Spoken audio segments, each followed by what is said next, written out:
ఆలోగా నన్ను లేపేస్తే అలా ఆలోచిస్తే ఎలాగయ్యా? అలాగే ఆలోచించాలండి. నేను మాత్రం సెటిల్ అవ్వకలేదా?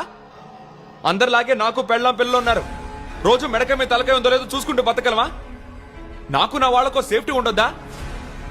మీరు ఒక్కరోజు వచ్చి మాతో పాటు ఉండండి, మా జీవితం ఎంత కష్టమైందో తెలుస్తుంది. ఆడనే ఉన్న నరికిరా, ఈయన ఉన్న ఎత్తుకురా అంటారు, మీరు చెప్పింది చెయ్యాలి. ₹1,00,00,000 కావాలి, 2 కోట్లు కావాలంటారు, నేను తెచ్చి ఇవ్వాలి. మీరు రాష్ట్రం అంతా ఊరేగుతారు, నేను కత్తి పట్టుకుని కాపలా కాయాలి. రాత్రి పగలు అన్నం నీళ్లు మర్చిపోయి మీ వెంట కుక్కలా తిరిగితే సీట్ అడిగినందుకు నవ్వుతారా? ఏమండి, మీ గుండె మీరు చేసుకొని చెప్పండి. మీ ఇంటి పరుగు పోతుంటే నేను కాపాడలేదు. నాకు సత్తా ఉన్నప్పుడే, డబ్బు ఉన్నప్పుడే, నాకు అత్తంటే భయం ఉన్నప్పుడే నేను సెటిల్ అవ్వాలి. ఇక్కడ ఎవడు గెలుస్తాడో లేదో నేను గెలుస్తానండి.